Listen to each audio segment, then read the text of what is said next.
natural yogurt. Let's do it. First, we start by heating our full-fat milk. In the meantime, we sterilize our jars. I'm using small jars because I would like longer shelf life. We sterilize the jars by washing them well, then placing them in the oven for about 10 minutes at 160 degrees Celsius.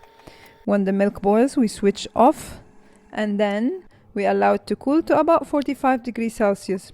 If you don't have thermometer, you can stick your clean pinky into the milk. If you can endure it for up to 3 seconds, then you know it's ready.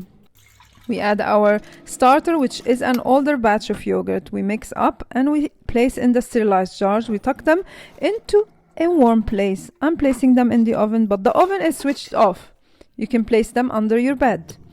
And then we have yogurt. If you want a thicker version, you place it in the fridge overnight, and the next day it's gonna be thicker, more like Greek yogurt. There we have it.